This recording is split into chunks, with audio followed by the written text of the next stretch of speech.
magariisa. Alaabaa qabanne wiirtuun odaa bakkalcha bariisa.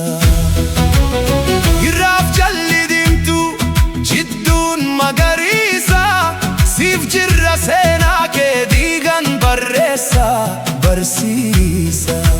Jaarsorra hanga beegi anfiloo raayyaa hanga meeggaa mooyaalee finfinnee hanga dirree mattuu harar adaamaa naqamtee siroo jimma deessee gindiir amboo kamisee wambaraa shamboo roobee shaashee asallaa fiichee kombolcha adoolaa bulee horaa gimbii nageellee dambii doolloo walisoo beddellee meeggaa harkalloo baabbillee bishooftu dinchi sabbataa awwadaay shaakkisoo sulultaa madda walaabu burraayuu dambii doolloo haramaayaa holataa yaaballoo mata haaraa baakkoo tulubulloo garba gurraacha baatu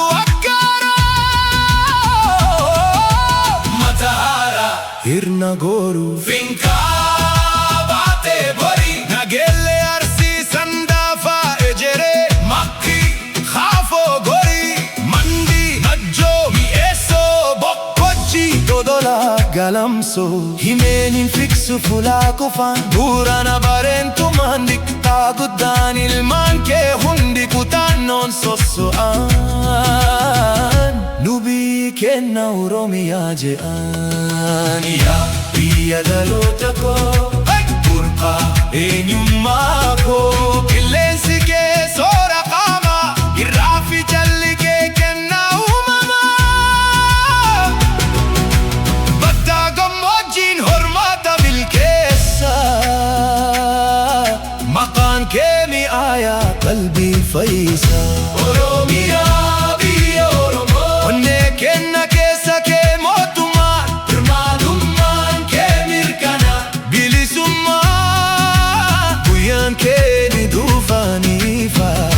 Oromiyaa biyya sirna gadaa biyya hayyuuta biyya gaaffiinodaa biyya gootoowwanii biyya duudhaa faadaa ol kaasna faajjii kenna ni dhaabbanna alaaba kenna ni falmanna kun biyya kenna.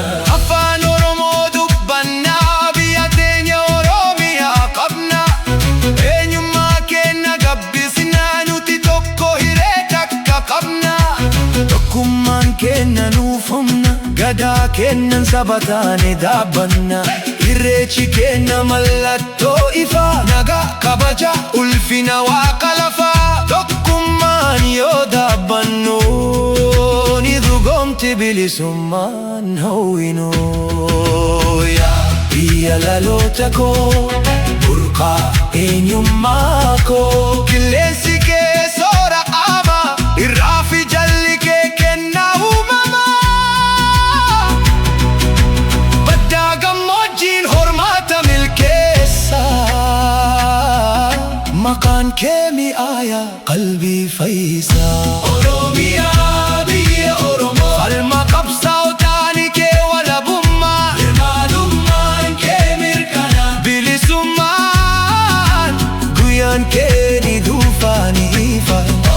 Oromiyaa biyya sirna gadaa biyya hayyuuta biyya gaaffiinodaa biyya gootoowwanii biyya duudhaa faadaa ol kaasna faajjii kenna ni dhaabbanna alaaba kenna ni falmanna kun biyya kenna. Yoo bubbeen dhufe wal qabanna yoo yandoon bu'ee ni jabanna seenaa kenna haaromsuuf wal gulayaana biyya kenna tiksuuf wareegamaa jiraanna.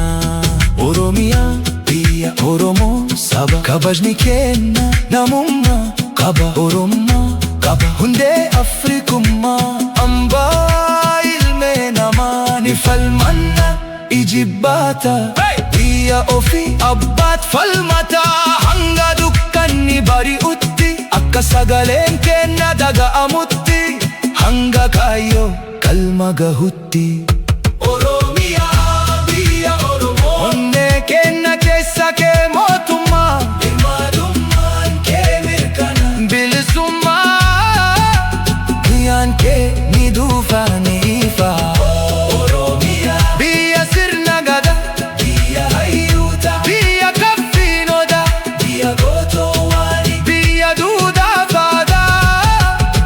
kaasna faajjii ni dhaabbanna alaabaa kenna.